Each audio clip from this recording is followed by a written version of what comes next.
नमस्कार, मैं हूं विजय कुमार और आप देख रहे हैं हमारा नया शो जिसका नाम है भारत की बात भारत के साथ। परमपिता परमेश्वर की ऐसी अद्भुत रचना जिसके कल्पना मात्र से ही जीवन को जीने की प्रेरणा मिलती है। ऐसे ही चमत्कारिक प्रतिभा के धनी डॉक्टर अनिल शर्मा साहब हमारे साथ है। सर, आपका बहुत बहुत स्वागत है। नमस्कार विजय जी और सभी दर्शकों श्रोताओं को नमस्कार। नमस्कार सर। आप देश ही नहीं वरन विदेशों में भी एक अपनी अलग पहचान बनाने वाले डॉक्टर प्रोफेसर अनिल शर्मा हैं। सर, चिकित्सा के क्षेत्र के जादूगर कहे जाते हैं। आपने हृदय रोग को ठीक करने में महारत हासिल की है। एंजियोप्लास्टी के ट्रीटमेंट के लिए आप इंटरनेशनल लेवल पर जाने जाते हैं। आपने अमेरिका व इटली के जाने माने हृदय रोग विशेषज्ञों से योग्यता प्राप्त की है। आप अभी मुंबई हॉस्पिटल में कार्डियोलॉजिस्ट विभाग के हेड हैं। चिकित्सा सेवा में आपकी उपलब्धि के लिए आपको देश विदेश में कई पुरस्कारों से सम्मानित किया गया है। अगर मैं पुरस्कारों की बात करूं तो बहुत लंबी फिहरिस्त है। डॉक्टर साहब कई नेशनल व इंटरनेशनल पत्रिकाओं में रेगुलर हृदय संबंधित लेख लिखते हैं। आप एक डॉक्टर होने के साथ साथ एक अग्रणी समाज सेवक भी हैं और आप कई सामाजिक संस्थाओं से भी जुड़े हुए हैं। हमारे लिए बहुत सौभाग्य की बात है सर कि इस शो की शुरुआत आपके साथ हो रही है। सर, आपसे कहीं ज्यादा मेरे लिए सौभाग्य की बात है कि भारत के साथ कोई भी जो प्रोग्राम आप कर रहे हैं उसके अंदर एक भारत के पुत्र को शामिल होने का मौका मिल रहा है। धन्यवाद, तहे दिल से शुक्रिया अदा करता हूं मैं आपका। जी सर। सर, आपके साथ सवालों का सिलसिला शुरू करें उससे पहले सब जानना चाहते हैं कि ऐसी कौन सी प्रेरणा रही जिसने आपको प्रेरित किया कि आप डॉक्टर बनकर समाज की सेवा करें। अगर सच कहूं तो बचपन के अंदर शुरू में मैं आईएएस ऑफिसर बनना चाहता था, क्योंकि मेरा माहौल सब उसी तरह का था। मेरे पिताजी भी प्रशासनिक अधिकारी थे, लेकिन मेरे पिताजी की, स्वर्गवासी पिताजी की यही इच्छा थी कि मैं डॉक्टर बनूं और कार्डियोलॉजिस्ट बनूं, क्योंकि उनका ऐसा सोचना था कि जितना समाज की सेवा एक आईएएस ऑफिसर कर सकते हैं उससे कहीं ज्यादा सेवा एक डॉक्टर कर सकते हैं। दूसरी बात उनका ये थी कि अगर आप ईमानदारी से काम कर रहे हैं तो आईएएस अफसर के जीवन के अंदर कई तरह की कठिनाई आती हैं, उनको काफी ऐसा एनफ नहीं मिलता। तो उनका ऐसा सोचना था कि ईमानदारी से थोड़ा बहुत पैसा कमाते हुए, कोई डॉक्टर बहुत ज्यादा पैसा नहीं कमाते हैं, लेकिन ईमानदारी से अपनी मेहनत से पैसा कमाते हुए, सेवा करते हुए, लोगों का आशीर्वाद लेते हुए अगर कोई प्रोफेशन है तो वो मेडिकल का है। जो मुझे उस समय लगता था कि शायद मेरे विचार उनसे नहीं मिलते थे, मेरा कई बार टकराव होता था, लेकिन आज मैं बहुत ही खुश हूं, क्योंकि दिन प्रतिदिन जब भी मैं कुछ काम करता हूं तो पैसा तब सेकेंडरी चीज है, आए या नहीं आए, एक लिमिट के आगे कोई वैल्यू नहीं है पैसे की। लेकिन जो संतोष या जो सेटिस्फेक्शन है, आप तो मुझे व्यक्तिगत रूप में जानते हैं, वो जो संतोष होता है, जैसे आज ही एक प्लास्टी हमने करी, कल भी एक हार्ट अटैक के पेशेंट आए, इमीडिएटली उनको बिना हमने कुछ एक पैसा जमा किए, इमीडिएट सीधा कैजुअलिटी से लेके बॉम्बे हॉस्पिटल कैजुअलिटी से, जिसको हम गोल्डन आवर कहते हैं, 60 मिनट के अंदर अटैक आया, एक आर्टरी टोटल बंद हो गई, उसको इमीडिएट एंजियोप्लास्टी कर दिया। तो ये जो हमको सेटिस्फेक्शन है, ये मेरे ख्याल से मेडिकल, और मेडिकल में भी जिस तरह से कार्डियोलॉजी डिपार्टमेंट का जो ग्लैमर है, जो इमीडिएट देखते हो आप मतलब मृत्यु और जीवन को इस तरह से झूलते हुए देखते हो, वो रोमांच किसी फिल्म में भी नहीं है। जी सर। तो वो मुझे एक प्रेरणा धीरे धीरे करके फिर मिलती चली। दर्शकों, आज हम डॉक्टर साहब से कैसे रखें दिल का ख्याल, इसके बारे में जानेंगे। मैं डॉक्टर साहब से हमारे शो की शुरुआत करूं, प्रोग्राम की शुरुआत करूं और सवाल पूछूं, उससे पहले एक सवाल और पूछना चाहूँगा। सर, परिवार की बात करें, आपने जैसा अभी बताया, आपने उस बात का जिक्र भी किया कि पिताजी प्रशासनिक सेवाओं में थे और वे उच्च पदों पर रहे। आपने अपनी एक अलग राह बनाई। जी, आपने एक कहें कि एक पारिवारिक माहौल से एक अलग राह बनाई, आप डॉक्टर बने, एक सेवक के रूप में आप सबकी सेवा कर रहे हैं। सर, शुरुआती दौर में कौन कौन सी चुनौतियां रही सर?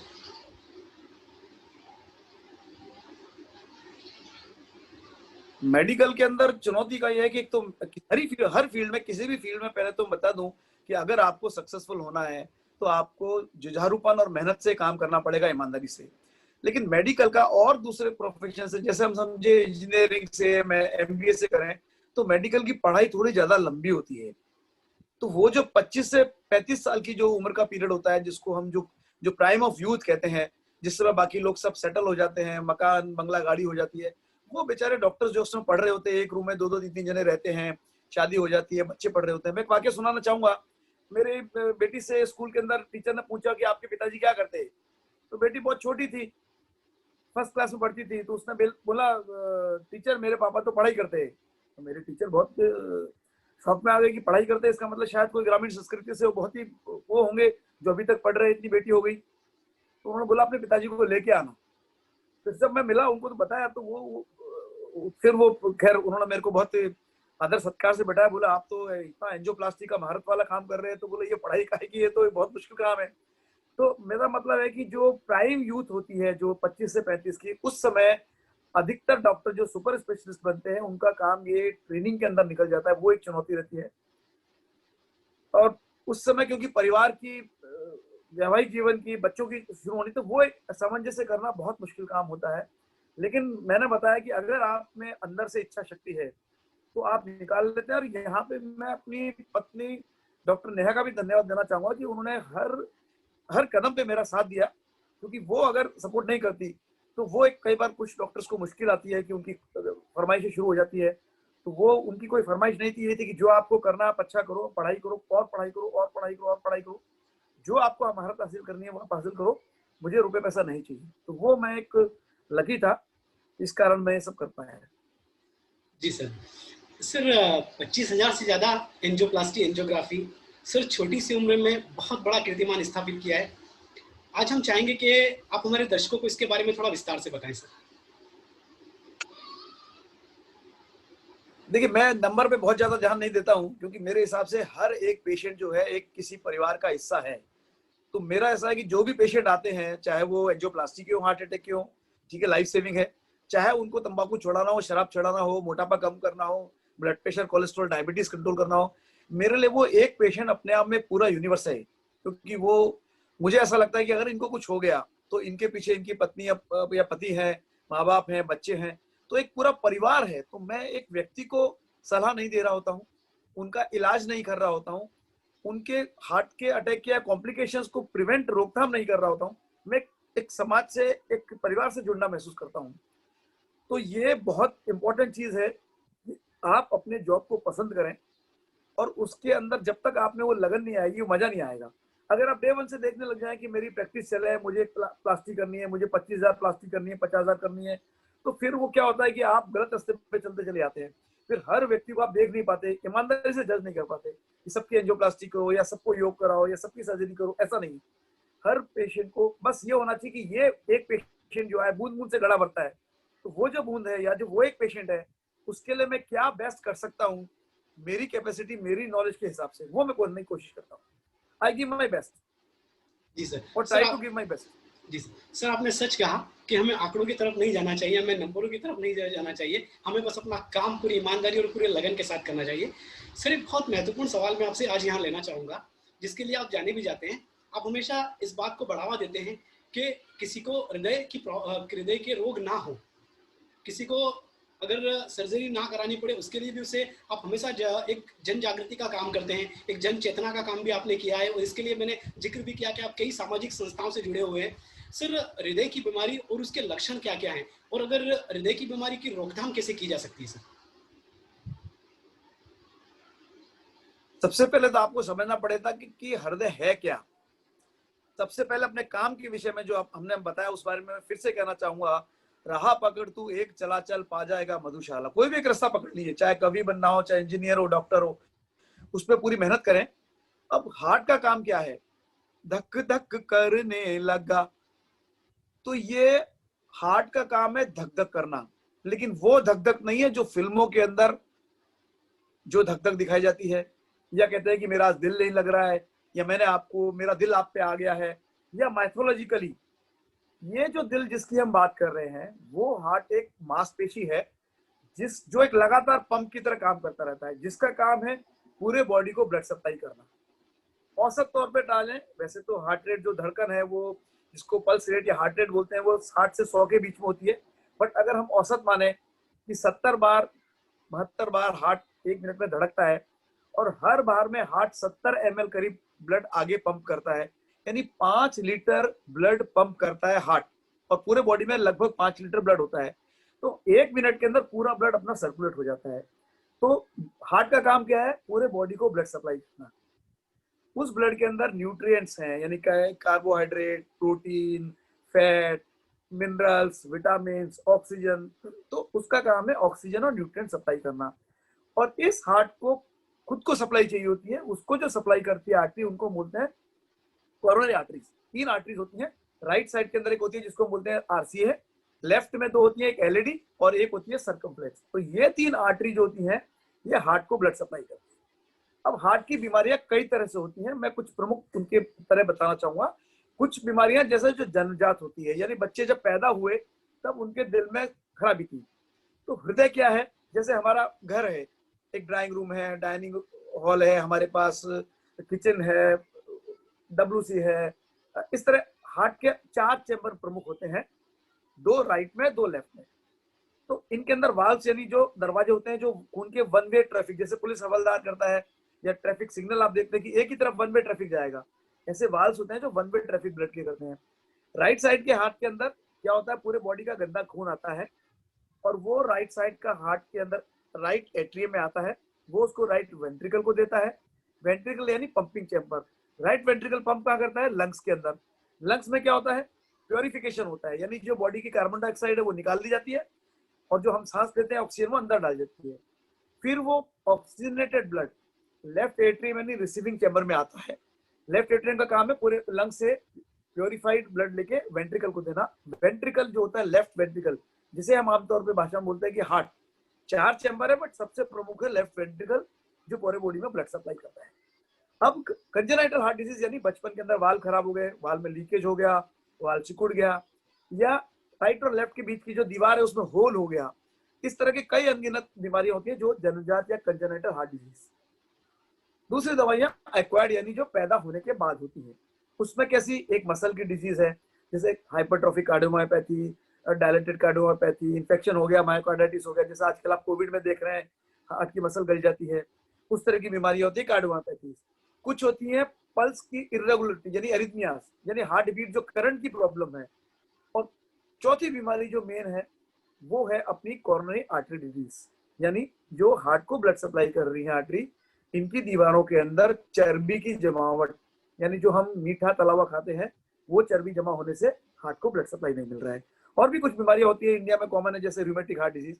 तो प्रमुख तौर पे 5 बीमारियां हो गई: कंजेनाइटल, रूमेटिक वाल्वुलर डिजीज, अपनी अरिथमिया वाली डिजीज है, कार्डियोमायोपैथी और कोरोनरी आर्टरी डिजीज। सबसे कॉमन और सबसे जो हम डील करते हैं जो कोरोनरी आर्टरी डिजीज है, जिसका जो, हालांकि मैं एक्सपर्ट हूँ एंजियोप्लास्टी का, स्टेंट का, लेकिन मैं किस दिन मेरा ध्येय क्या है लाइफ का? मैं उस दिन खुश होऊंगा जब मुझे कोई भी एंजियोप्लास्टी नहीं करनी पड़ेगी, यानी किसी भी व्यक्ति को हार्ट अटैक नहीं आएगा, उसको ब्लॉकेज नहीं होगा। ये बीमारी क्या है? ये जन्मजात बीमारी नहीं है, ये एक्वायर्ड है, यानी हमारे western, so called western life style से है, जिसमें हमारी डाइट, एक्सरसाइज, गुस्सा, टेंशन, तंबाकू, स्मोकिंग, शराब, डाइट और सीडेंटरी लाइफ स्टाइल, यानी ये सरगम है, सा रे गा मा पा धा नी सा, 7। गुस्सा, टेंशन, तंबाकू, स्मोकिंग, शराब, 5 तो ये हो गई, और 2 आपकी डाइट, जंक फूड, और एक आपका जो आप एक्सपर्ट है योगा और एक्सरसाइज के। तो अगर ये 7 चीजों को काबू में कर लिया जाए तो हम इस आर्टरी के ब्लॉकेज को प्रिवेंट हम कर सकते हैं, जो हमारा लक्ष्य होता है। लेकिन हमारी प्रॉब्लम क्या है कि हम प्रॉब्लम होने के बाद डॉक्टर के पास जाते हैं। तो आज की जो अपनी चर्चा का विषय है, जो एंजियोप्लास्टी के बारे में भी हम बात करेंगे, बाईपास के बारे में बात करेंगे, हम दवाइयों के बारे में बात करेंगे, लेकिन प्रमुख ध्येय मेरा ये है कि हम प्रिवेंट करें अटैक को। Prevention is better than cure. रोकथाम से बढ़िया कोई इलाज नहीं है। सर, आपने बहुत सही कहा सर कि जिस तरह से आपने इसको सरगम में डाला है और जिस तरह से आपने बताया कि हम कैसे ज़्यादा से ज़्यादा हम हमारे दिल का ख्याल रख सकते हैं। सर मैं आपसे कहूँगा सर, आप कुछ सावधानियों के बारे में भी बताएं कि इसकी रोकथाम कैसे की जा सकती है सर। जैसा मैंने बताया, सबसे पहले तो मैं हर पेशेंट को, जो भी आते हैं या जो पेशेंट भी नहीं होते, रेगुलर चेकअप के लिए आते हैं या कभी हम कैंप में जाते हैं, टॉक में देते हैं, तो 5 चीज तो ये दुनिया कर लो मुट्ठी में। स्वर्गीय अंबानी साहब ने भी बोला था, कौन सी मुट्ठी में कर लो? गुस्सा, टेंशन, तंबाकू, स्मोकिंग, शराब। गुस्सा, टेंशन, तंबाकू, स्मोकिंग, शराब, 5 चीज को काबू में करना है अपने को। कहना आसान है, करना मुश्किल है, लेकिन असंभव नहीं है। ये कर कैसे सकते हैं? इसके लिए आप योग गुरु हैं, आपको मालूम है। मेडिटेशन करना है, कपाल भारती, अनुलोम विलोम, ब्रीदिंग, आप कुछ भी बोल रहे हैं, चाहे आप उसको धोती कुर्ता पहन के योग के गुरु के पास चले जाएं, चाहे आप अंग्रेजी सूट पहन के उसको आप एरोबिक बोल रहे हैं, चाहे आप उसको ब्रीदिंग एक्सरसाइज बोल रहे हैं, लेकिन हमें मेडिटेशन और योगा पे ध्यान देना है। कम से कम आधा घंटा हमको एक्सरसाइज करनी है। एक्सरसाइज कौन कौन सी करनी है हमको?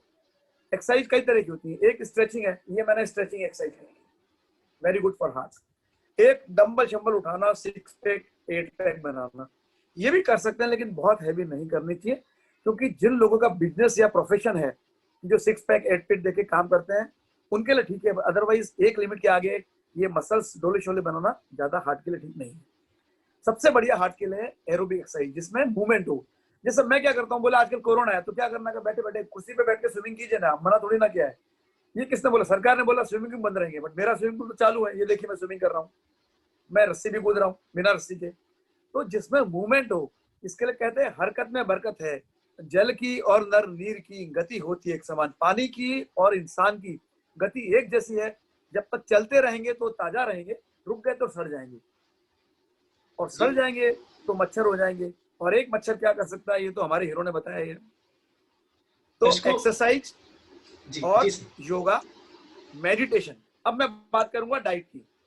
डाइट में मैं वेजिटेरियन हूं, आप वेजिटेरियन है, लेकिन मैं ये नहीं कह रहा हूं कि सब व्यक्ति वेजिटेरियन बने, लेकिन ये ध्यान रखें कि वेजिटेरियन डाइट नॉन वेजिटेरियन से बेटर होती है। लेकिन हर वेजिटेरियन अच्छी नहीं है। जैसे आप हलवा पूरी खीर खा रहे रोजाना, वो अच्छा नहीं है। मीठा, तला हुआ, मिर्च मसाला, अचार, नमक, पापड़ इत्यादि चीजों का सेवन कम करें। सब्जियां, सलाद, फल का सेवन खूब करें। नॉन वेज में भी अंडा सफेद, चिकन या फिश उबाल के खा सकते हैं। अंडा येलो बहुत कम इस्तेमाल करें, मटन से दूर रहें। कुल मिला के तली हुई चीजें अवॉइड करें। जैसे कोरोना बहुत साइड अच्छा इफेक्ट भी है कि जंक फूड कम हो गया है, बंद हो गया था, अब वापस चालू हुआ, लेकिन कम हो गया है। अब खा सकते हैं। हम दिन में 3 बार खाते हैं, तो वीक में कितना, 21 बार खाएं। तो हम क्या कहते हैं, एक बार आप चीट डाइट यानी अपनी बेईमानी अपने से कर लो, एक बार। 20 बार आप, जैसा मैंने बताया, सब्जी, सलाद, फलों का इस्तेमाल करें। मीठा, तला हुआ, मिर्च मसाला, अचार, नमक, पापड़ का सेवन कम करें। ये खान पान पे ध्यान दें, जंक फूड अवॉइड करें, एक्सरसाइज करें, मेडिटेशन बहुत जरूरी है करना। सर आपने जिससे भी जिक्र किया कोरोना का, तो उससे संबंधित एक जी सर आपने जिक्र किया कोरोना का, तो उससे संबंधित मैं पूछना चाहूंगा कि इसका हृदय पर क्या प्रभाव पड़ा, इसके संबंध में आप थोड़ी सी जानकारी दीजिए सर। ये वायरस से फैलती है और ये प्राइमरीली लंग को अफेक्ट करती है, अपने फेफड़ों को, फुफ्फुस को, जिसका काम है ऑक्सीजनेशन देना, ऑक्सीजन की कमी करती है। लेकिन लंग के अलावा जो प्रमुख अन्य अवयव है, ऑर्गन है, वो है हार्ट, ब्रेन, खून में गाढ़ापन करना, और बाकी सभी सिस्टम्स को भी ये गला सकती है। इसमें सबसे इंपॉर्टेंट चीज है इसको रोकथाम क्या है। इसका अभी तक कोई वैक्सीन नहीं बना है। कम से कम 4-6 महीने कम से कम और लगने वाले हैं पूरा वैक्सीन आने में। अभी तक कोई दवाइयां प्रूवन नहीं है। सब जो दवाइयां हैं हम अंदाजे से दे रहे हैं, कोई प्रूवन पक्की दवाई नहीं। नाक और मुंह ये खुले नहीं रहने चाहिए, पूरी तरह से ढके हुए रहने चाहिए, और दूरी रखें किसी भी दूसरे व्यक्ति से कम 3 फीट, और अगर हो सके तो 6 फुट की दूरी रखें। और सोशल डिस्टेंसिंग न सिर्फ दूसरों से रखें, बल्कि अपने हाथ को, मास्क को चेहरे से दूर रखें। आदत नहीं होनी जैसे उंगली किया, नाक, आंख, मुंह, चेहरे को टच ही नहीं करना है, अपने चेहरे को टच नहीं करना है। और अगर टच कर लें तो फटाफट से हाथ साबुन से धो लें, या आप और भी केमिकल्स आते हैं उनसे आप अपना सैनिटाइजर जो है अल्कोहल बेस्ड, उनसे आप कर सकते हैं। सोशल डिस्टेंसिंग, मास्क और हाथ धोना, ये 3 ही उपाय अभी तक कारगर हैं, बाकी कुछ नहीं है। और दूसरी बात, कुछ लोगों को यह है कि ये बीमारी युवाओं को नहीं होती है, बच्चों को नहीं होती है। ये किसी भी उम्र के लोग को बीमारी हो सकती है। हाँ, युवाओं में कम घातक है। अगर मुंबई का हम स्टैटिस्टिक्स देखें तो 40 वर्ष से कम उम्र के लोगों को 100 में से अगर 100 लोगों को हुई तो एक व्यक्ति की मृत्यु हो सकती है, यानी 1% मोर्टेलिटी है, केस मोर्टेलिटी। 40 से 60 की उम्र में मोर्टेलिटी रेट करीब 4% है, और 60 से ऊपर जिनकी है उम्र, उनको मोर्टेलिटी रेट करीब 8% है। तो जो बुजुर्ग हैं उनको रिस्क ज्यादा है, लेकिन जवानों को बीमारी हो सकती है, लेकिन वो अपने माता पिता, अपने पड़ोसी, अपने अंकल आंटी, उनको दे सकते हैं। तो इस गलतफहमी में ना रहें कि जवानों को होने से कुछ नहीं होगा। लेकिन डरना भी नहीं है, क्योंकि मेजोरिटी को 80% को कोई लक्षण सिम्टम्स नहीं होते हैं। सिम्टम्स क्या है? बुखार, खांसी, सांस की तकलीफ, स्वाद चेंज होना, अपना टेस्ट चेंज हो गया, अपने सूंघने की शक्ति चेंज हो गई, अपने सिर दर्द, उल्टी, पेट में दर्द, ये सब लक्षण है। और जिनको डायबिटीज है, जिनको ब्लड प्रेशर है, जिनको हार्ट की प्रॉब्लम है, जिनका लंग, लिवर, किडनी कमजोर है, यानी जिनकी इम्यूनिटी किसी भी तरह से कम है, उनको ये बीमारी होने और उसके घातक प्रभाव होने की संभावना ज्यादा रहती है। तो कोरोना से दूर से नमस्कार करें। कोरोना को हराना है और उससे हमको जीतना है, और उसका एक ही रास्ता है, रोकथाम। सर इस बात को बट नकारा कोरोना नहीं। के कुछ पॉजिटिव इफेक्ट भी आए हैं। मैं ये नहीं कह रहा हूँ कोरोना अच्छा है, क्योंकि कोरोना के कारण पॉल्यूशन कम हुआ, जंक फूड कम हुए, लोग घर पे बैठे अपने परिवार को समय दे पाए, योग, एक्सरसाइज और मतलब मेडिटेशन के प्रति लोगों की जागरूकता बढ़ी। तो कोरोना से हमको ये सबक लेना चाहिए। हालांकि व्यापार और उसमें बहुत तकलीफ हुई, हर व्यक्ति तकलीफ में है, लेकिन हिम्मत नहीं हारना है। ये वापस से जो सूर्य अस्त हो गया है बादल के पीछे, वापस से उजाला होगा और हमें पॉजिटिव रहना चाहिए। मैं सभी व्यक्तियों को बोलता हूँ कि ऑलवेज बी पॉजिटिव। बोला आपका बी ग्रुप ब्लड ग्रुप है क्या? ये मैंने कहा नहीं, मेरा ब्लड तो ओ पॉजिटिव यानी जीरो पॉजिटिव है। मैं तो जीरो होते हुए भी पॉजिटिव हूँ। तो आपको पॉजिटिव रहना है, उम्मीद नहीं छोड़नी है। सर इस बात को नकारा नहीं जा सकता कि कोरोना के इस भीषण काल में भी जिस सब डॉक्टर एक देवदूत की तरह कार्य किया है। हम कहें कि 24 घंटे 7 दिन डॉक्टर हॉस्पिटल में भी रहे हैं। ऐसे काफ़ी डॉक्टर्स भी हमारे साथ है। हमने भी उनसे इंटरव्यू में बात की इसके बारे में। हम सभी डॉक्टर को इस कार्यक्रम के माध्यम से भी धन्यवाद देते हैं और उन्हें प्रणाम करते हैं कि जिस तरह से देवदूत बनकर उन्होंने कार्य किया है। सर रियली ये हमारे देश में ही संभव है जहाँ डॉक्टर को भगवान का दर्जा दिया जाता है। सर ये बिल्कुल आपकी सही बात है। बहुत बहुत धन्यवाद सभी डॉक्टर, और सिर्फ डॉक्टर ही नहीं बोलूंगा मैं बोलूंगा चाहे बीएमसी के कर्मचारी हो, चाहे इलेक्ट्रिकल डिपार्टमेंट हो, बेस्ट वाले हो, अपने चाहे अपना पुलिस वाले हो, जो भी इसेंशियल सर्विसेज वाले हैं, चाहे आपके घर के बाहर कोई कचरा ले जाने वाला हो, चाहे दूध की सप्लाई करने वाला, सब्जी की सप्लाई करने वाला हो, हर व्यक्ति का योगदान रहा है। और मैं तो यहाँ तक कहूंगा कि प्रत्येक व्यक्ति का योगदान है कि जिन लोगों ने बाहर ना आके कोरोना को फैलाने से रोकथाम में मदद की, यानी घर पे रहे और नहीं फैलाया, उनका भी मैं शुक्रिया अदा करना चाहूंगा कि उन्होंने हमारे काम को थोड़ा आसान बनाया। तो ये एक तरह से सबकी यूनिटी है। कुछ लोगों ने कार्य करके उसको कोरोना को हराने में मदद की और अधिकतर लोगों ने घर पे बैठ के मदद की। तो उसके लिए मैं सबका धन्यवाद देना चाहूंगा। और अभी भी चाहूंगा मैं कि बिना जरूरत घर से बाहर ना निकलें। चाहे थोड़ी इनकम कम हो रही है, 2 रोटी की जगह 1 रोटी खा लें, लेकिन कोरोना से दूर रहें। समय अच्छा आएगा, सब पलटेगी, हारना नहीं है।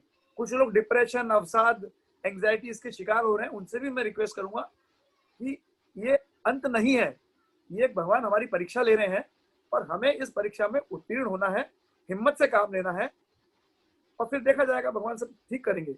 B positive. जी सर आपने सच कहा कि आपदा भी अवसर है, बस उसे पहचानना होगा। सर एक सवाल मैं आपसे यहाँ लेना चाहूँगा।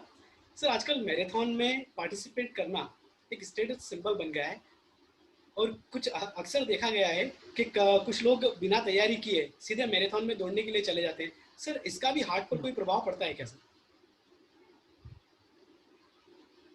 बिल्कुल पड़ता है विजय जी। हमारे बॉम्बे हॉस्पिटल में हर साल मैराथन के अंदर करीब 10 से 15 लोग आते हैं जो इसके प्रभाव नहीं दुष्प्रभाव से के कारण आते हैं। तो कुछ लोग तो कार्डियक अरेस्ट यानी हार्ट बंद हो जाने से आते हैं। कुछ हर बार कम से कम 5-7 लोग बॉम्बे हॉस्पिटल, बाकी हॉस्पिटल में भी आते हैं कम से कम, क्योंकि मेट्रो का इलाका जो उसका पास में है अपना यहाँ पे, तो हर साल 5-7 लोगों की कम से कम में एंजियोग्राफी है या 2-3 लोगों की एंजियोप्लास्टी मुझे करनी पड़ती है। उसमें ज्यादातर बच जाता है, बट कुछ कुछ लोगों को तो परमानेंट डैमेज या ब्रेन डैमेज या हार्ट डैमेज पक्का हो जाता है। मैं यही कहूंगा कि जोश बहुत जरूरी है, लेकिन जोश के साथ होश से काम लें और ट्रेनिंग लें। जैसे समझिए कि आप योगा के एक्सपर्ट हैं या बाबा जी आते टीम में एक्सपर्ट है, उनको कॉपी मत कीजिए, वो 40 साल से कर रहे, आप भी 10-20 साल से योगा सिखा रहे। तो आज मैं सडनली योगा आपको देख के कर्तव्य करने लग जाऊंगा तो मैं तो और अपनी मेरी नसर बस खिंच जाएगी। आप मुझे देख के एंजियोप्लास्टी करना शुरू करेंगे तो क्या होगा? तो ये धीरे धीरे एक्टिविटी शुरू करें। आप शुरू में 10 मिनट वॉक करें, फिर 20 मिनट वॉक करें, अपने को देखें अपने अंदर कितना जज्बा है, तो जोश के साथ होश से काम लें। जी सर। सर आपने बहुत सही कहा कि हमको दौड़ना तो है लेकिन पूरे होश के साथ दौड़ना है। ऐसा नहीं हो कि होश में हम कोई ऐसे रिस्क ले बैठे हैं जिसका हमें खामियाजा भुगतना पड़े। सर मैं अपना एक सवाल, उसके पहले एक दर्शक का एक सवाल आया है। एक दर्शक ये जानना चाहते हैं कि हार्ट की बीमारी जन सामान्य की बीमारी बन चुकी है पर इसका इलाज बहुत महंगा है। ऐसा क्या किया जाए कि ये रोग ना हो, और क्या भविष्य में ऐसा हो सकता है सर कि ये इलाज थोड़ा सस्ता हो जाए, जैसा कि अभी आपने जिक्र भी किया शुरू में कि आपने बिना कुछ पैसे भरे और उनका एडमिशन कराया और उनका इलाज भी हुआ सर। देखिए, सबसे पहले तो ये जो बीमारी है बहुत ही महंगी है, और ये खाली भारत जैसी नहीं, जो यूरोप के जो देश हैं, जो अमेरिका है, जो वेस्टर्न वर्ल्ड जिसको हम बोलते हैं, वो भी इससे बहुत अवगत हो रहे हैं। सबसे बढ़िया तो सबसे सस्ता इलाज तो फ्री का इलाज है, घर पे बैठ के अपना प्रिवेंशन कीजिए। आपको अपनी ये लाइफ लाइन बोलते हैं, ज्योतिष जो पामिस्ट्री वाले होते हैं, हस्तरेखा विशेषज्ञ, वो बोलते हैं रेखा, ये लाइफ लाइन बोलते हैं। एक पेशेंट आए मेरे पास, तो मैंने कहा उनसे तंबाकू मत खाओ, क्यों घिसते हो आप, लाइफ लाइन घिस रहे हो। तो बोले डॉक्टर साहब आप सुबह जूता पहनते हो, मैंने कहा हाँ। तो बोले क्या करते हो, जूता पॉलिश करते हो, मैंने कहा बिल्कुल करता हूँ। तो बोले जूता घिसने से चमकता है कि खराब होता है। मैं तो बड़े होशियार आदमी है बिल्कुल। तो बोले साहब मैं तो अपनी लाइफ लाइन को चमका रहा हूँ। मैंने कहा भाई ऐसा नहीं है, मैं जूता चमकाता हूँ उससे मेरा जूता चमकता है, लेकिन तंबाकू में थोड़ा सा डिफरेंस है। क्या डिफरेंस है कि तंबाकू में आप अपने लाइफ लाइन नहीं चिपका रहे, आप तंबाकू घिस रहे हैं, आपकी लाइफ लाइन घिस रही है। और फिर उसके बाद जब पेशेंट आता है तो डॉक्टर अनिल शर्मा, बॉम्बे हॉस्पिटल, हम लोगों की लाइफ लाइन बढ़ती है, आप हमको पैसा देते हैं। तो तंबाकू से दूर रहे। अभी हीरो तो बोल गए मैं फिक्र में धुएं को उड़ाता चला चला गया। यस। ये फिल्मों में कहना, रियल लाइफ और reel life, REEL, real life फिल्मों की। मैं ये भी बोलता हूँ कि ये आइडियल होते हैं हमारे जो है फिल्म हीरो, उनको कॉपी नहीं करेंगे। सब जगह सिगरेट पीता दिखाते हैं, मैं इससे बिल्कुल इत्तेफाक नहीं रखता हूँ। तो सिगरेट से दूर रहे, तंबाकू लाइफ को ना घिसे, अपनी को प्रिवेंशन करें, बैठे बैठे स्विमिंग करें, बैठे बैठे रस्सी कूदें, सांस लेनी है सांस निकालनी है, डीप ब्रीदिंग करनी, क्या करना, पैसा लगा कुछ नहीं। हाँ, अब जो एंजियोग्राफी प्लास्टी जो है, हालांकि अब भारत सरकार ने इसके स्टेंट्स के दाम भी फिक्स किए थे, लेकिन एंजियोग्राफी एंजियोप्लास्टी में बहुत सारा सामान होता है, हॉस्पिटल का भी खर्चा होता है। तो 2 साल से करीब, ये 2-3 साल से खर्चा कम तो हो गया है ये, लेकिन कभी भी काफी खर्चा है।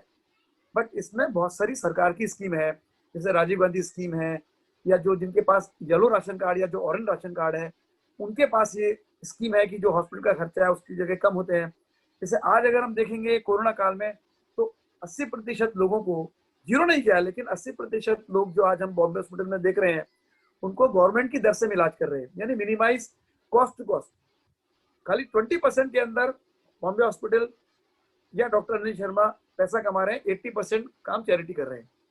तो ये तो टेम्पररी है, लेकिन वैसे भी कोशिश रहती है कि जितना हम कम से कम पेशेंट के लिए कर सकें। लेकिन ये महंगा इलाज है, गरीब लोगों के लिए yellow card, ration card, Rajiv Gandhi कई योजना है, लेकिन हमको कोशिश करनी है प्रिवेंशन करने की। प्रिवेंशन नहीं किया तो फिर दवाइयां लेनी है, ECG है, 2D को है, नहीं तो एंजियोग्राफी जांच करानी पड़ेगी, जो मैं करता हूं। अब बात करें हम एंजियोग्राफी होती क्या है।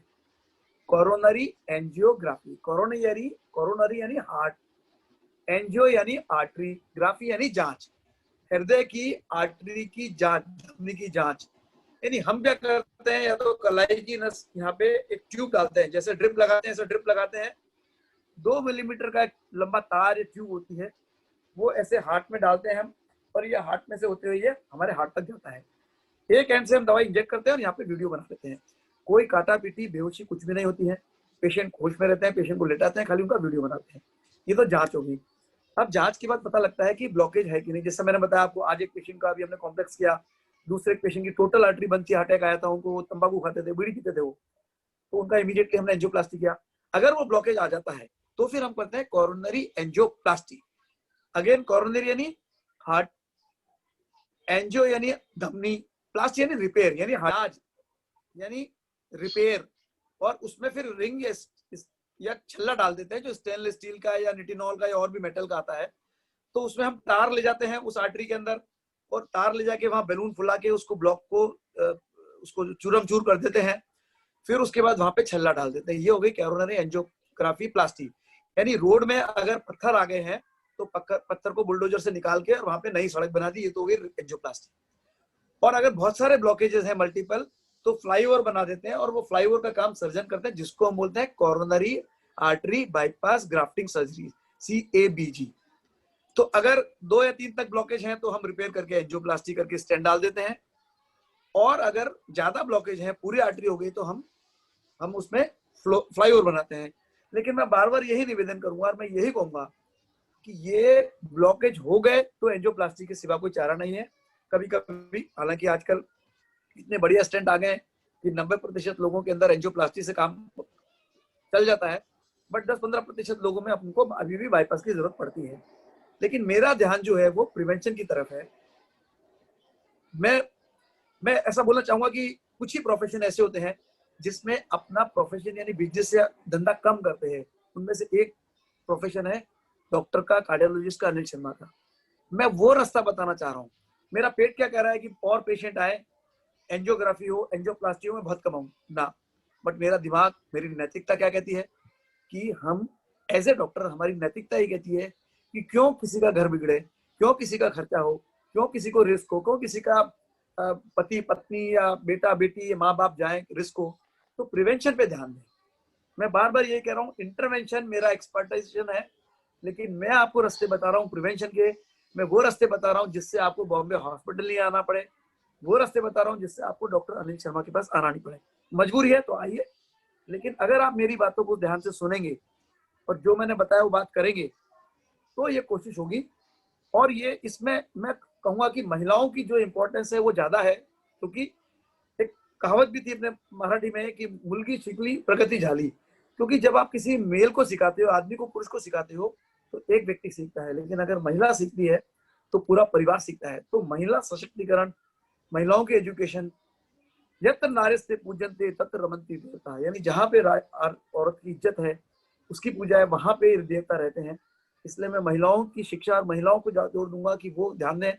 अपने पति या बेटे को ऐसा नहीं बोले कि ये घी और खा, अगर वो मांगे तो बोले 1 रोटी कम दो, बोले कि सब्जी खा। महंगे फल खाने की जरूरत नहीं है, बादाम की जरूरत नहीं है, मूंगफली बहुत है। तो जो भी सस्ते फल हैं, सस्ते सस्ती सब्जी, मौसम की वैरायटी की चीज खाइएगा। मीठा, तला हुआ, मिर्च मसाला कम खाएं, जंक फूड कम खाएं। So diet, exercise, meditation. और मेडिटेशन के तो आपको क्या बताऊं, आप तो सूरज को रोशनी दिखाने जैसा है, आप तो एक्सपर्ट है उसके, तो आप ज्यादा इस विषय में बता सकते हैं कि किस तरह के कौन से योग हैं जो हृदय रोग को रोक सकते हैं, जो हार्ट के अंदर अपने को प्रिवेंशन कर सकते हैं। सर मैं एक बाईपास सर्जरी को लेकर आपसे एक सवाल लूंगा। सर पिछले कुछ वर्षों में बाईपास सर्जरी को हम देखें तो उसमें बहुत तेजी से मरीजों की संख्या बढ़ी है, और कुछ दर्शक ऐसे भी हैं जिनके सवाल हमको आए, जिनको एंजियोप्लास्टी, एंजियोग्राफी और बाईपास सर्जरी तीनों का डिफरेंस भी पता नहीं है। लेकिन आज आपने अच्छी तरह से एंजियोग्राफी और एंजियोप्लास्टी के बारे में बताया। मैं आपसे निवेदन करूंगा सर कि आप थोड़ा सा बाईपास सर्जरी के बारे में भी बताएं सर। बिल्कुल, जैसा मैंने बताया, एंजियो, कोरोनरी एंजियोग्राफी यानी हृदय की धमनी की जांच। जांच यानी समझिए एक रोड को मान के चलिए कि एक सड़क है, तो सड़क में कितने पत्थर हैं ये जांच करनी है, ये एंजियोग्राफी हो गई। सड़क यानी हार्ट की आर्टरी, धमनी। अब उसमें ब्लॉकेज अगर पत्थर 4-5, 3-4-5 हैं, तो हम उसके अंदर क्या कर सकते हैं, उसमें वायर डाल के, बलून करके स्टेंट डाल देंगे, यानी उसकी रिपेयर कर देंगे, उसको तोड़ के चूरा बना के वहां पे रिंग डाल देंगे, यानी वापस डामर बना के सड़क रिपेयर कर दिया। रिपेयर यानी कोरोनरी एंजियोप्लास्टी, हार्ट की धमनी की रिपेयर। और फिर वहां रिंग यानी छल्ला डाल दिया। अब अगर बहुत सारे जगह पत्थर है तो हमको बाईपास सर्जरी करना पड़ेगा। दूसरा एक मैं आपको ध्यान दिलाना चाहूंगा कि ना तो एंजियोप्लास्टी परमानेंट है, ना सर्जरी परमानेंट है। हमने रोड रिपेयर किया, फिर खड्डे होंगे, फिर पत्थर होंगे। हमने फ्लाईओवर बनाया तो वो भी टूट सकता है। सबसे सशक्त उपाय है प्रिवेंशन। बाईपास में हम क्या करते हैं, बाईपास के अंदर यानी जो, जैसे आपको समझिए कि बाइक क्लास से वीटी जाना है, तो आप क्या करेंगे, जे वीटी ब्रिज लिया आपने, तो नीचे के ब्लॉक सब उतर गए। तो इस तरह के बॉडी के अंदर हम बाईपास फ्लाईओवर बना देते हैं, यानी उन रुकावटों को पार करके एक फ्लाईओवर बना के को ब्लड सप्लाई बढ़ाते हैं। उसमें लेकिन छाती चीरनी पड़ती है, और उसमें 2 तरह के ग्राफ्ट होते हैं। एक होते हैं आर्टीरियल, जैसे लेफ्ट में यानी लेफ्ट इंटरनल मेमोरी आर्टरी, यानी जो लेफ्ट के मेमोरी आर्टरी को, निपल्स को, एरियो को सप्लाई करती है, वो आर्टरी अभी हार्ट को सप्लाई करने लगती है। ऐसे एक राइट में होती है, राइट इंटरनल मेमोरी आर्टरी, जो राइट निपल को सप्लाई करती है, वो आर्टरी हम हार्ट को लगा देते हैं। ये आर्टरी तो होती है बेस्ट नंबर 1 कैटेगरी की। लेकिन हर व्यक्ति को लीमा रीमा करना, या हर डॉक्टर इतने शायद एक्सपर्ट नहीं होते, या शायद पेशेंट के हिसाब से लीमा रीमा करना वो ठीक नहीं समझते हैं। तो दूसरे होते हैं वीनस ग्राफ्ट, जो उतने कारगर नहीं होते हैं जितने आर्टीरियल ग्राफ्ट होते हैं, लेकिन वो वीनस ग्राफ्ट यानी पैर से निकाल सकते हैं हम। उसके अलावा रेडियल, यहाँ की धमनी आर्टरी भी निकाल सकते हैं, रेडियल आर्टरी भी। तो ये तरह तरह के कंड्यूट होते हैं, यानी यानी पैर की वेन निकाल ली, किसी की पैर की शिराएं निकाल ली, उसको एक आर्टरी को महाधमनी एओर्टा में जोड़ दिया और दूसरा एंड को फ्लाईओवर बना के बाईपास बना दिया। यानी कुल मिला के रोड को रिपेयर करना है या फ्लाईओवर बनाना है। लेकिन बाईपास की संख्या बढ़ नहीं रही है, परसेंटेज वॉल्यूम बढ़ रहा है क्योंकि बीमारी बढ़ रही। पहले 100 लोग होते थे, 100 में से समझो 50 की प्लास्टी हुई, 50 की सर्जरी हुई। अब 1000 हो गए, 1000 में से 900 की प्लास्टी हो रही है, 100 की बाईपास हो रही है। तो आपके हिसाब से सही है कि आप भी सही है कि 50 बाईपास की अब 100 हो गई है, लेकिन परसेंटेज तो घट रहा है। क्यों घट रहा है? क्योंकि जो हम एंजियोप्लास्टी की टेक्नोलॉजी आ गई है, जैसे अभी मुझे अमेरिका के अंदर बेस्ट टॉप चैलेंजिंग केस के अंदर मेरा केस सेलेक्ट हुआ था कि रोटाब्लेशन या गाइड जिला, डिफरेंट टेक्नोलॉजी है हमारे पास जो हम जिनमें पत्थर जमा होते हैं, हार्ड आर्टरी हो गई है, टॉर्चुअस है, एंगुलेटेड है, इवन बाईपास की भी हम प्लास्टिक कर देते हैं। यानी जो बाईपास हो गया उसमें खराबी आई, उस फ्लाईओवर को भी ठीक कर देते हैं। तो complex angioplastic because of devices. डॉक्टरों का एक्सपीरियंस तो बढ़ ही रहा है, वो तो ट्रेन हो ही रहे हैं, वो तो सर्जन भी ट्रेन हो रहे हैं, लेकिन जो टेक्नोलॉजी के एडवांसमेंट के कारण एंजियोप्लास्टी की नवीनतम जो विधियां हैं, जो स्टेंट्स के अंदर इंप्रूवमेंट हुए हैं, जिसमें जो रीब्लॉकेज, पहले जो स्टेंट्स होते थे उनमें 20 से 30% लोगों में रीब्लॉकेज होता था, आज ये 3 से 4% लोगों के अंदर रीब्लॉकेज हो सकता है। तो एंजियोप्लास्टी परसेंटेज पेशेंट का बढ़ रहा है। Bypass surgery Venus arterial graft होता है और उसमें 2 तरह की होती है, एक ऑफ पंप और एक ऑन पंप। यानी उसको एक मशीन पे डाल के करना है, हार्ट लंग मशीन पे, या बिना उसके करना है। वो आप जो भी जिसको करनी है वो अपने डॉक्टर से अपने डिस्कस कर सकते हैं डिटेल्स। सर एक दर्शक का सवाल आया है सर वो जानना चाहते हैं कि जैसा कि हृदय रोग अनुवांशिक बीमारी है या नहीं, इसके बारे में तो आपने बताया, लेकिन वे ये भी जानना चाहते हैं कि क्या कम उम्र में इस बात का पता लगाया जा सकता है सर? बहुत अच्छा सवाल पूछा उन्होंने। ये आनुवंशिक यानी होने की संभावना ज्यादा है। Medicine is a science of probability, शक्यता जिसको बोलते हैं मराठी में, संभावना। यानी आपने हेलमेट पहना है तो आपको रिस्क कम है, हेलमेट नहीं पहना है तो रिस्क ज्यादा है। एंजियोप्लास्टी किया तो आप अमर नहीं हो गए, एंजियोप्लास्टी नहीं किया तो आप मर नहीं जाएंगे। लेकिन इसी तरह से अगर आपके पिताजी को बाईपास हुआ तो इसका मतलब ये नहीं कि आपको होगा। आपके पिताजी को डायबिटीज है, जैसा मैंने बताया कि जो रिस्क फैक्टर्स हैं, डायबिटीज, ब्लड प्रेशर, कोलेस्ट्रॉल, मोटापा, और ये प्राइमरी डाइट और एक्सरसाइज से है। डायबिटीज, ब्लड प्रेशर, कोलेस्ट्रॉल, मोटापा से ब्लॉकेज होता है, ब्लॉकेज में फिर एंजियोप्लास्टी सर्जरी की जरूरत पड़ती है। तो ये आनुवंशिक यानी एक फैक्टर है। हम 2 तरह के फैक्टर की बात करते हैं मेडिसिन में, एक नॉन मॉडिफाइबल और एक मॉडिफाइबल। नॉन मॉडिफाइबल जिनको हम बदल नहीं सकते, कौन से? जैसे उम्र का बढ़ना, एज। समझिए आज मैं 55 का हूं तो अगले साल में 56 का हो जाऊंगा, इसको मैं बदल नहीं सकता हूं, कुदरत का नियम है। दूसरा हेरिडिटी, मैं अपने माता पिता नहीं बदल सकता हूं। अगर मेरे पिताजी को बीमारी थी तो थी, अगर उनको डायबिटीज था तो था, नहीं था तो नहीं था। तो हेरिडिटी और एज। तीसरा सेक्स, हालांकि कुछ अपवाद है, मेल फीमेल चेंज होते हैं, उसको छोड़ दें तो आदमियों में और औरतों में अलग अलग रिस्क होता है। अब ये भी बड़ा एक टॉपिक निकला इसमें कि औरतों की तुलना में आदमियों को बीमारी ज्यादा होती है, कम होती है। 3 जवाब दूंगा मैं। महिलाओं में पुरुष की तुलना में बीमारी कम होती है, पहला वक्तव्य स्टेटमेंट। महिलाओं और पुरुषों में बीमारी सेम होती है, महिलाओं में बीमारी पुरुषों से ज्यादा होती है। तीनों वक्तव्य सही है। 3 वक्तव्य आप बोलेंगे क्या हो गया शर्मा जी को, दल के डॉक्टर दिमाग खराब हो गया क्या? जब तक मीनोपॉज नहीं होता है, जब तक भगवान ने महिलाओं को एक दूसरी जवाबदारी दे रखी है जो जननी का काम है, जो पृथ्वी जननी, जैसे बीज डालते हैं और उसमें से पृथ्वी, पेड़ पौधे, पूरी प्रकृति का संरचना होती है, ऐसे महिलाओं को एक बड़ी भारी जवाबदारी भगवान ने दी है। तो तब तक उस उम्र तक 45-50 तक महिलाओं में पुरुषों की तुलना में बीमारी कम होती ना होती, ऐसा नहीं है। आजकल बढ़ भी रही है क्योंकि वो सेम तंबाकू, स्मोकिंग, डाइट। तो महिलाओं में 45-50 की उम्र तक बीमारी कम होती है। अब 45-50 के बाद महिलाओं में और पुरुषों में बीमारी समान तरह से होती है। लेकिन क्योंकि औसत एक बड़ा इंटरेस्टिंग फैक्ट मैं आपको बताऊंगा कि भारत के अंदर महिलाओं की औसत उम्र है 69 और पुरुषों की औसत आयु या एवरेज एज है 66। महिलाओं पुरुषों की तुलना में ज्यादा जीती। तो जब 66 के ऊपर एवरेज की बात कर रहे हैं तो पुरुष तो चले गए, अब महिलाएं रह गई, इसलिए महिलाओं में पुरुषों से ज्यादा बीमारी होती है।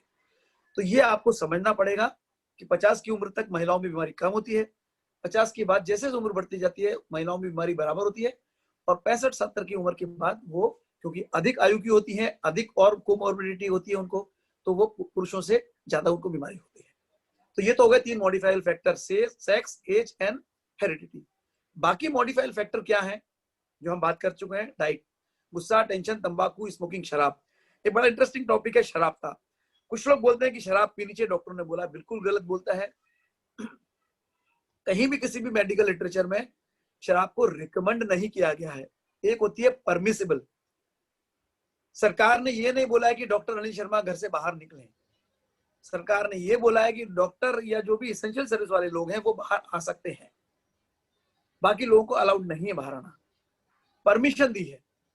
तो एल्कोहल एक लिमिट में परमिसिबल है, वो भी सब स्टडी वेस्टर्न वर्ल्ड की है जहां पे ठंडी बहुत होती है, और वो भी उसकी कंडीशन है कि आपका वजन नॉर्मल होना चाहिए, आपका लिवर ठीक होना चाहिए, आपका कोलेस्ट्रॉल खासतौर पे ट्राइग्लिसराइड ठीक होना चाहिए, आपको डायबिटीज नहीं होनी चाहिए। ये 4 कंडीशन फुलफिल करते हो, रिकमेंड नहीं किया है कि अगर आप नहीं पीते तो पीजिए, ऐसा नहीं बोला है। अगर आप पी रहे हैं तो इसके ज्यादा ना पी, ये कहा जाता है, और वो भी मोटापा नहीं हो, लिवर ठीक हो, कोलेस्ट्रॉल ठीक हो और डायबिटीज नहीं हो, 4 चीज कंडीशन फुलफिल होनी चाहिए। तो गुस्सा, टेंशन, तंबाकू, स्मोकिंग, शराब, ये हो गया अपना, ये एक तरीका है अपने को रोकने का। फिर इनसे क्या होता है?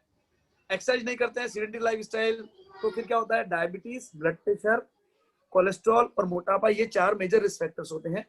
और तंबाकू स्मोकिंग के साथ ये क्या करते हैं? हार्ट अटैक, ब्लॉकेज, यानी जो हार्ट को ब्लड सप्लाई करने वाली धमनियां, जैसे हमारे घरों में कचरा जमा हो जाता है, जैसे हमारे वाश बेसन होते हैं उसमें कचरा जमा हो जाता है, डक्ट में कचरा जमा हो जाता है, तो ये जमा होता चलता है धीरे धीरे, तो वो उसको निकालना यानी एंजियोप्लास्टी करना, उसके ऊपर फ्लाईओवर बनाना यानी बाईपास। सर बहुत बहुत धन्यवाद, आपने बहुत अच्छी जानकारी दी सर। सर एक सवाल मैं यहाँ यूथ को लेकर के पूछना चाहूँगा, क्योंकि यूथ भी हमारे प्रोग्राम से बहुत जुड़ते हैं। अगर आप बात करें तो यूथ की जो जीवन शैली है उसके अंदर जो बहुत तेजी से परिवर्तन आया है। अगर मैं कुछ दशक पूर्व के जो यूथ रहे उनकी बात करूँ, आज के यूथ की बात करूँ, तो अगर आप देखेंगे कि उनके खान पान में, उनके पे जिस तरह से वो आज कोल्ड ड्रिंक का सेवन कर रहे हैं, फास्ट फूड का सेवन कर रहे हैं, कुछ ऐसी चीजें भी खा रहे हैं जो उन्हें नहीं खानी चाहिए, तो सर उनका दिल कितना सुरक्षित है? बहुत ही अच्छा सवाल पूछा विजय जी आपने।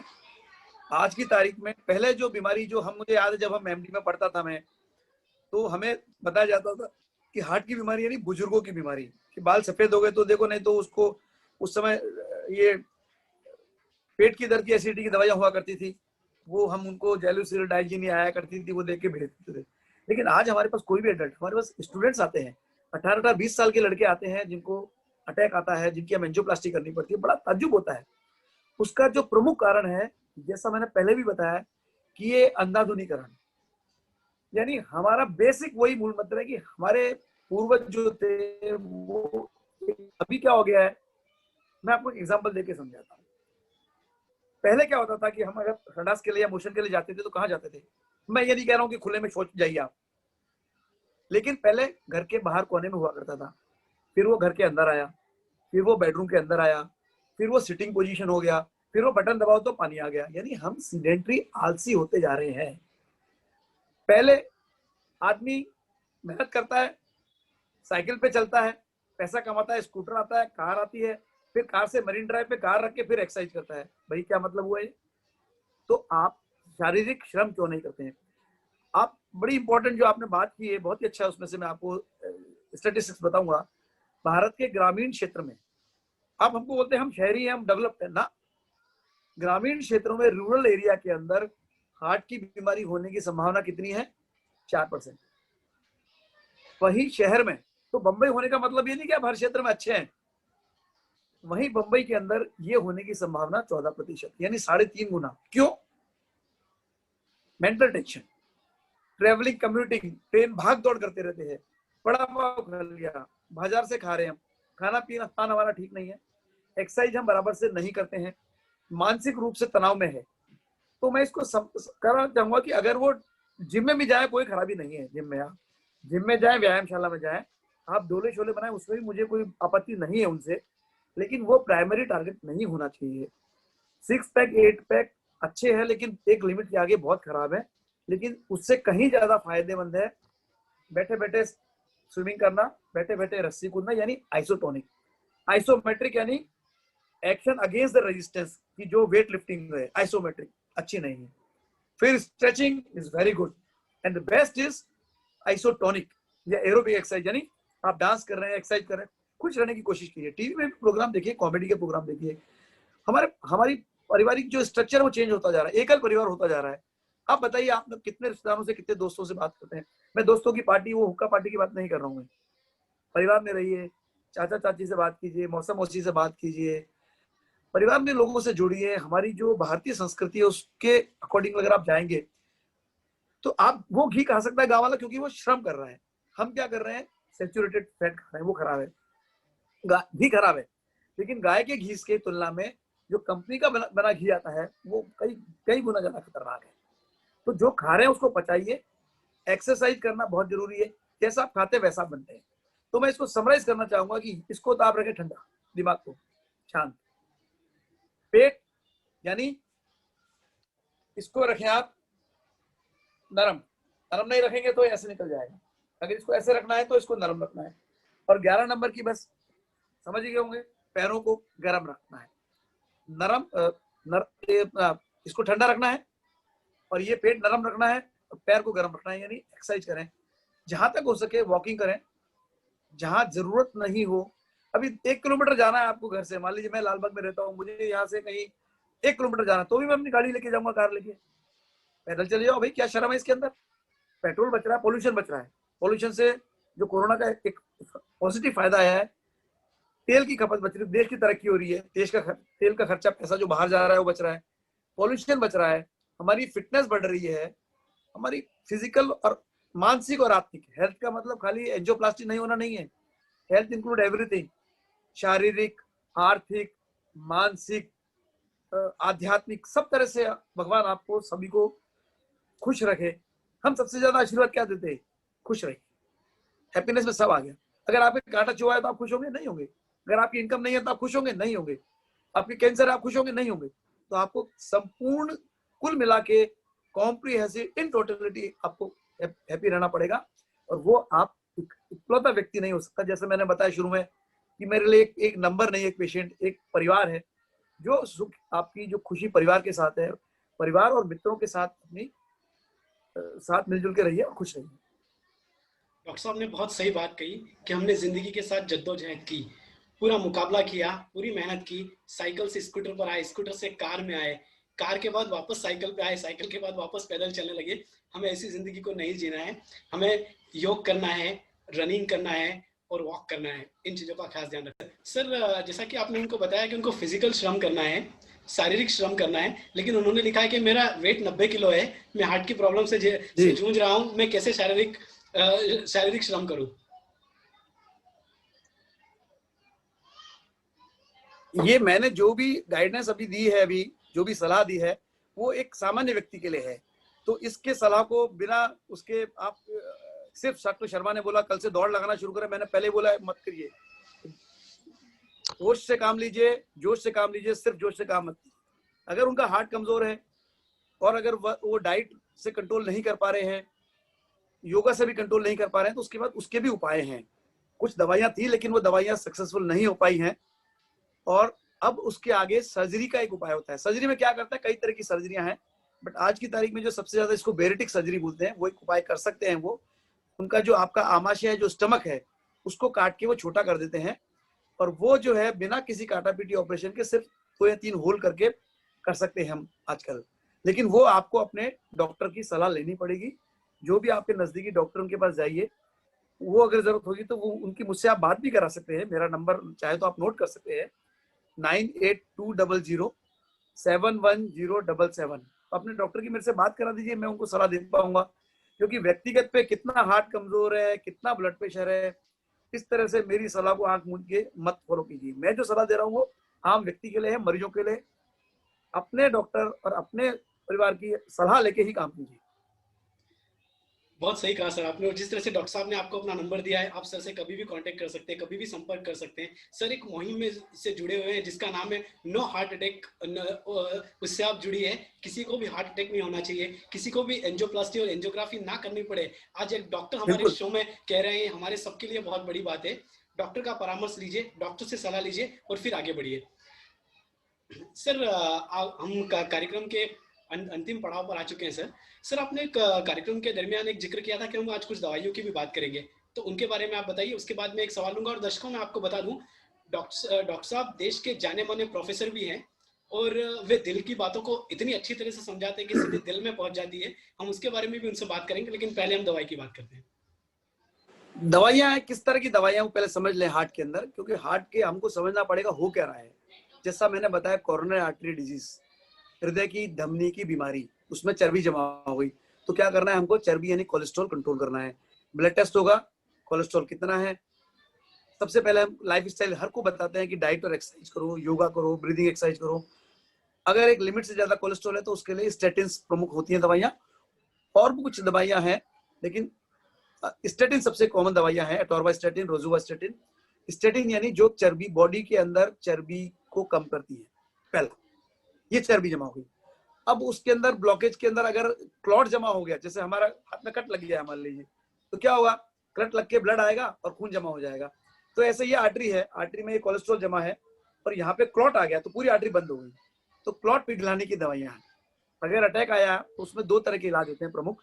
एक जिसको थ्रोम्बोलिटिक थेरेपी कहते हैं, थ्रोम्बस यानी क्लॉट, लैटिक यानी डिसॉल्व करना या पिघलाना, क्लॉट को पिघलाने की दवाई। और दूसरा होता है प्राइमरी एंजियोप्लास्टी, यानी बिना दवाई पिघलाने के लिए हुए सीधा वायर डाल के, बलून डाल के क्लॉट को निकाल के स्टेंट डाल दो।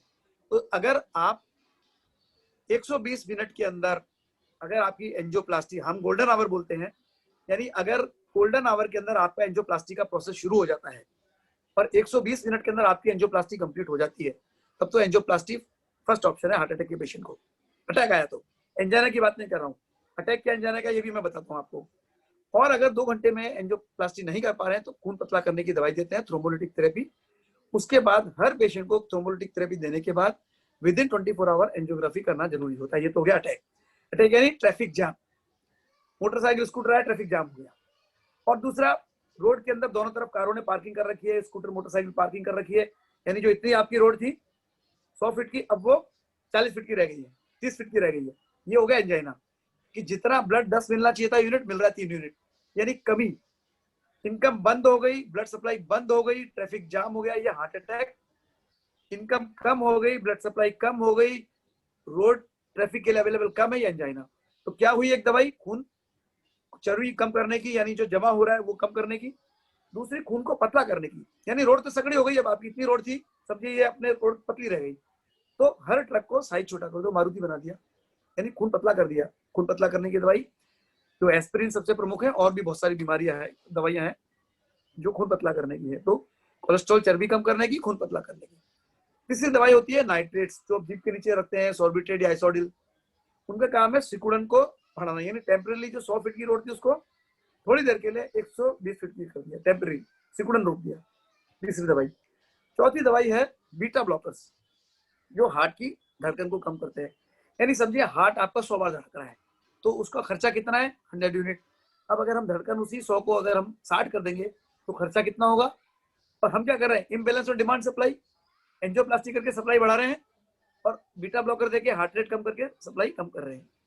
हम सिकुड़न हटा के सप्लाई बढ़ा रहे हैं, हम कोलेस्ट्रॉल हटा के हम सप्लाई बढ़ा रहे हैं, हम आर्टरी उसको ब्लड को पतला कर रहे हैं, हम सप्लाई बढ़ा रहे हैं, और हम डिमांड कम कर रहे हैं बीटा ब्लॉकर देके। तो एस्पिरिन खून पतला करने की, कोलेस्ट्रॉल की दवाई, बीटा ब्लॉकर्स, नाइट्रेट्स, और कुछ और दवाइयां हैं एसी इनहिबिटर, ARBs, जो अटैक आने के बाद हार्ट की लोड कम करने के लिए होती है। वो भी कोविड में चर्चा में आई थी शुरू के अंदर कि इनसे नुकसान हो सकता है, बट अभी उसमें प्रूव हुआ है कि वो दवाइयां नुकसान नहीं करती हैं, बल्कि कुछ तो रिसर्च तो ये आ रही है कि शायद वो दवाइयां एसी इनहिबिटर, ARBs फायदा कर सकती हैं। खैर एनीवे, किसी भी अपनी दवाइयों को बिना अपने डॉक्टर की सलाह के बंद ना करें। तो ये तो दवाइयां होगी हार्ट के लिए। लाइफ स्टाइल मैंने बताया, प्रिवेंशन, डाइट, एक्सरसाइज, गुस्सा, टेंशन, तंबाकू, स्मोकिंग, शराइट, एक्सरसाइज, मेडिटेशन, ये अपनी सरगम को रखिए, तो आपकी लाइफ की सरगम अच्छी चलती रहेगी। यही का रास्ता है डॉक्टर अनिल शर्मा और बॉम्बे स्कूल से दूर रहने का। जी सर। सर दर्शकों को काफ़ी सवाल आए हैं सर हम हमारे साथ, और ये सर सौभाग्य की बात है, और ये शो जितनी देर तक चलता रहे चालू ही रहेगा। इतना सब लोग हमें सुनना चाहते हैं सर। लेकिन मैं अंतिम सवाल ले रहा हूँ दर्शक का। सर अंतिम 2 सवाल एक साथ ले लेता हूँ सर। एक दर्शक ये पूछना चाहते हैं कि उनके हाँ हृदय में बिल्कुल। हमेशा हमेशा भारीपन महसूस होता है। उन्हें 2D की रिपोर्ट भी नॉर्मल आई है और बाकी सब भी रिपोर्ट नॉर्मल है, फिर भी उनको भारीपन बना रहता है। एक सवाल है। और सर एक दर्शक ये जानना चाहते हैं कि जैसा कि आपने बताया कि हमें इस बीमारी के साथ जीना नहीं है, इसका इलाज कराना है। जो आर्थिक रूप से असक्षम वर्ग है, जिनके लिए आपने कुछ योजनाओं का भी जिक्र किया था, तो मैं आपसे निवेदन करूंगा सर कि उसके बारे में एक बार फिर आप बताएं सर। जी, सबसे पहले तो देखिए, ये बहुत बड़ी गलतफहमी हो जाती है कई बार कि ईसीजी नॉर्मल है। मैं ऐसा इसको एग्जांपल देना चाहूंगा कि ब्लॉकेज यानी एक बम है। तो अगर हमको बम मिल गया, कि समझिए बम्बई के अंदर लालबाग इलाके के अंदर, या समझिए मरीन ड्राइव में मेट्रो के अंदर एक बम मिल गया है, तो आप पुलिस कमिश्नर तो क्या करेंगे? बोले बम फटा नहीं, अभी तो कोई नुकसान नहीं, बम फटने के बाद पुलिस भेजेंगे? नहीं, हम बम को डिफ्यूज करेंगे। तो हमारा काम क्या, पहले तो बम आने ही नहीं देना, यानी ब्लॉकेज आए नहीं हार्ट के अंदर। डाइट, एक्सरसाइज वगैरह वगैरह जो हमने बात की, मेडिटेशन, योगा से अगर आ जाए तो हम उसको डिफ्यूज करेंगे, फटने से रोकेंगे। अगर फट गया यानी अटैक आ गया, तो फिर एंजियोप्लास्टी हमको करना ही पड़ेगा। तो हमारा टारगेट है कि उसको फटने से पहले रोकना। इको क्या बताएगा? इको ये बताएगा कि अभी तक कोई बम फटा है कि नहीं फटा है। तो बम नहीं फटना और बम होना दो अलग अलग बातें हैं, समझ गए आप? इको बता रहा है कि अभी तक कोई बम फटा नहीं है, इसका मतलब ये नहीं कि आपके ब्लॉकेज है कि नहीं। उसका तरीका फुल प्रूफ तो एंजियोग्राफी है। स्ट्रेस टेस्ट दौड़ा के उसकी वैल्यू भी 50% है, ब्लॉकेज 70% है पता करने की। यानी स्ट्रेस टेस्ट एबनॉर्मल है, यानी 100 लोग जिनको ब्लॉकेज है उनका हम स्ट्रेस टेस्ट करें तो 70 को खराबी बताएगा, 30 को नॉर्मल बता देगा। तो हम डे टू डे हम देखते हैं कितने पेशेंट ईसीजी नॉर्मल है, इको नॉर्मल है, टीएमटी नॉर्मल है, स्ट्रेस टेस्ट और एंजियोग्राफी में ब्लॉकेज निकलता है। लेकिन ये मैं नहीं कह रहा हूं कि हर व्यक्ति को ब्लॉकेज है। हार्ट के लक्षण क्या है? अंतिम जो मैं जवाब देना चाहूंगा, जबड़ा, गर्दन, कंधा, दोनों हाथ, यहाँ की चिकनी उंगली तक, छाती, नाभि, यानी जबड़े से नाभि तक कोई भी सिम्टम्स हो, खास तौर पे खाना खाने के बाद, चलने के बाद, सीढ़ी चढ़ने के बाद अगर हो, तो 80-90% संभावना है कि वो हार्ट की बीमारी हो। इसके विपरीत हर छाती का दर्द हार्ट की बीमारी नहीं है। सुइयां चुभ रही है, लगातार 24 घंटे पेन है जैसा उन्होंने बताया, सांस के साथ ऐसा लिया और मुझे चुभ रहा है, मुझे लहर आ रही है, ये हार्ट के लक्षण नहीं है। तो जबड़े से नाभि तक भारीपन, सांस की तकलीफ, कुछ कुछ लोगों को एसिडिटी भी होती है, वो हार्ट की तकलीफ हो सकती है, उल्टी, वॉमिटिंग वगैरह। लेकिन अगर सुइयां चुभ रही हैं, 24 घंटे लगातार पेन है, चलने से उसका कोई मतलब नहीं है, तो वो एंजाइटी हो सकती है, एसिडिटी हो सकती है, गैस हो सकती है, विटामिन डी की डेफिशिएंसी होती है, विटामिन B12 की डेफिशिएंसी हो सकती है, और बहुत सारी पेट की, स्किन की, लंग की बीमारियां हैं। तो वो उसके लिए आपको अपने डॉक्टर के पास संपर्क करना पड़ेगा। इसलिए कहते हैं medicine is a science as well as art. Mathematics pure science है। मैथमेटिक्स में 2 और 2 4 ही होते हैं। चाहे कोई व्यक्ति जो स्कूल कॉलेज नहीं गया हो, अनपढ़ हो, केला बेचता हो, वो 2 केला समझता है, 1 केला 5 रुपए का तो 2 केला 10 रुपए का।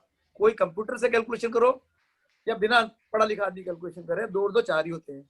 बट मेडिसिन के अंदर 2 और 2 आमतौर पे 4 होते हैं, बट कभी कभी 5 भी होते हैं, कभी कभी 3 भी होते हैं।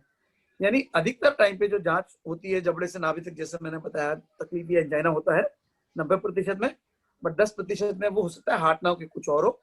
और कुछ लोगों में आपको तकलीफ नहीं लग रही है लेकिन वो हार्ट की प्रॉब्लम हो सकती है। एक इसमें इंपॉर्टेंट चीज है साइलेंट इस्कीमिया इन्फार्क्ट। 3 ग्रुप, महिलाओं, डायबिटीज और बुजुर्गों, इन लोगों को साइलेंट अटैक हो जाता है। इसके लिए हम रिकमेंड करते हैं कि हर व्यक्ति जो 18 के ऊपर का है उसको एग्जीक्यूटिव चेकअप कराना चाहिए, हर 5 साल में कराना चाहिए, 3 से 5 साल में, 40 की उम्र के बाद हर 2 साल में, और 60 की उम्र के बाद हर 1 साल में कराना चाहिए। उसका पर्पज यही है कि आपका हार्ट कैसा काम कर रहा है, ईसीजी कैसा है, आपको डायबिटीज, ब्लड प्रेशर, कोलेस्ट्रॉल है क्या, आपका लीवर, किडनी कैसा काम कर रहा है, जिससे हम बीमारी को अर्ली स्टेज में पता कर सके। पहला टारगेट प्रिवेंशन, दूसरा टारगेट अर्ली स्टेज में पता करना, और तीसरा अगर कॉम्प्लिकेशन बीमारी हो गई तो उसको इलाज करना, प्लास्टिक करना, और चौथा वर्स्ट इज अगर अटैक आ गया तो फिर उसका एक्शन लेना। और योजनाओं में मैंने बताया आपको, जैसे बॉम्बे हॉस्पिटल में ये येलो कार्ड योजना और ऑरेंज कार्ड योजना है, इसको भी बिलो पॉवर्टी लाइन बोलते हैं। ऑरेंज कार्ड के अंदर से मान लीजिए किसी पेशेंट का एंजियोप्लास्टी का खर्चा 2 लाख रुपए है, अगर येलो राशन कार्ड उनके पास है तो उनको कितना रुपया देना पड़ेगा? एक भी पैसा नहीं देना पड़ेगा, 0, पूरा खर्चा बॉम्बे हॉस्पिटल उठाएगा। अगर उनके पास ऑरेंज कार्ड है, यानी वो पूर्ण रूप से गरीब नहीं, थोड़े गरीब हैं, तो 2 लाख की जगह 50% पेशेंट को देना है, 50% बॉम्बे हॉस्पिटल देगा। और उसके ऊपर है तो जैसे जनरल वार्ड में समझिए वही एंजियोप्लास्टी खर्चा 2 लाख है, उसके ऊपर अगर दूसरी क्लास में जाएंगे तो 30-40 हजार रुपए, 2.5 लाख, 3 लाख, 3.5 लाख, फिर वो क्लास के अंदर क्लास चार्ज बढ़ता चला जाता है। किसी भी हॉस्पिटल में आप जा सकते हैं, ऐसा नहीं कि आप प्राइवेट हॉस्पिटल में आए, ऐसा नहीं कि आप बॉम्बे हॉस्पिटल में आए, ऐसा जरूरी नहीं कि आप अनिल शर्मा को ही दिखाएं, सभी डॉक्टर अच्छे हैं। तो जो भी अपने नजदीक के आपके डॉक्टर हो, अपने फैमिली फिजिशियन की राय लें, किसी भी अच्छे डॉक्टर को दिखाएं।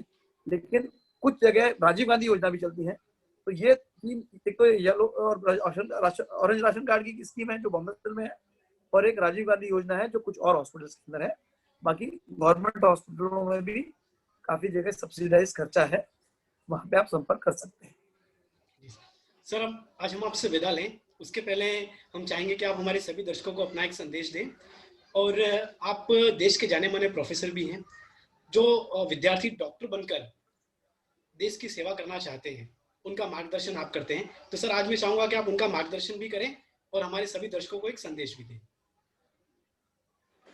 सबसे पहली चीज तो जो लोग डॉक्टर बनना चाहते हैं, अगर वो पैसा कमाना चाहते हैं तो मेडिकल में ना आए।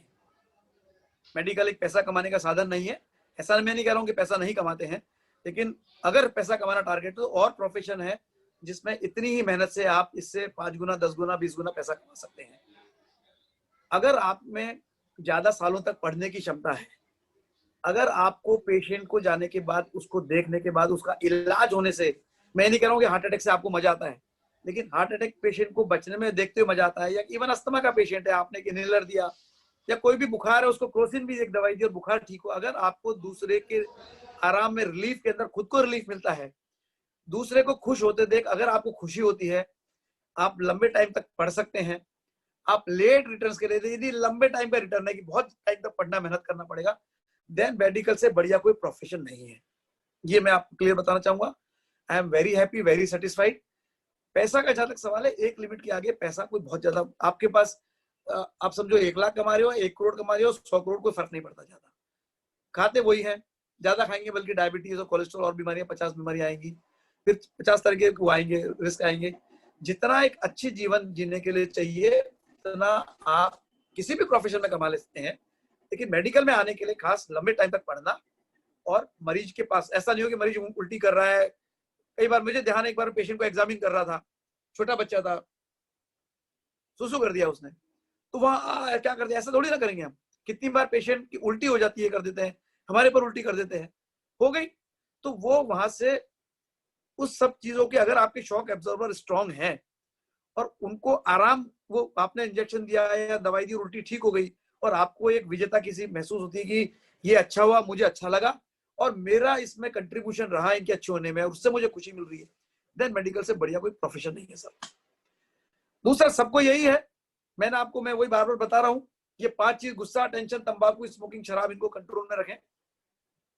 और इनमें अगर 2 और जोड़ दें तो ये सरगम बन जाती है, अच्छी धुन निकलेगी, आपका जीवन संगीत में हो जाएगा। और फिर उसके बाद, कर्म किए जा, फल की इच्छा मत कर ए इंसान, जैसे कर्म करेगा वैसे फल देगा भगवान। तो कर्म किए जाए, जो कर्म हमने डिस्कस किया आज। फल की चिंता मत कीजिए, फल अच्छा ही होगा, क्योंकि अगली लाइन यही कहती है कि अगर आपने तंबाकू, लेकिन गारंटी नहीं है कि तंबाकू नहीं खाया तो अटैक नहीं आएगा, या तंबाकू खाया तो अटैक आएगा। तो कर्म किए जा, फल की इच्छा मत करे इंसान, जैसे कर्म करेगा वैसे फल देगा भगवान। जय महाराष्ट्र, जय हिंद। सर, बहुत बहुत धन्यवाद सर, आज आपने इतना कीमती समय निकाला और हमसे जुड़े, और दर्शकों के साथ जो आपका अनुभव आपने साझा किया है, हमें पूरा विश्वास है कि दर्शक उसका भरपूर उपयोग करेंगे। दर्शकों, आप भी हमारे साथ जुड़े, बहुत बहुत धन्यवाद। दर्शकों, हम आपको बता दें कि हमारी इस नई मुहिम, हमारे इस नए कार्यक्रम का नाम है भारत की बात, भारत के साथ। अगर कोई व्यक्ति समाज के लिए अपने समर्पण, अपने कार्यों से बदलाव लाता है और समाज के लिए कुछ ऐसा कर जाता है जिससे वो साधारण पुरुष असाधारण बन जाता है, तो उसे हम मिस्टर भारत कहते हैं। और आज हमारे मिस्टर भारत डॉक्टर अनिल शर्मा साहब थे, जिन्होंने इतनी अच्छी बातें हम सबके साथ की। मैं तभी अपने आप को भारत मानूंगा तब इस 1 घंटे में जो हमने बात की उससे अगर मैं एक हार्ट अटैक रोक पाऊं, तब मैं स्वीकार करूंगा कि मैं इस भारत का भूमि का हिस्सा हूं। डॉक्टर अनिल शर्मा भारत। धन्यवाद विजय जी, आपको, आपके श्रोताओं और आपके दर्शकों को। दर्शकों, स्वस्थ रहें, सतर्क रहें और देखते रहें आपका अपना शो जिसका नाम है भारत की बात भारत के साथ।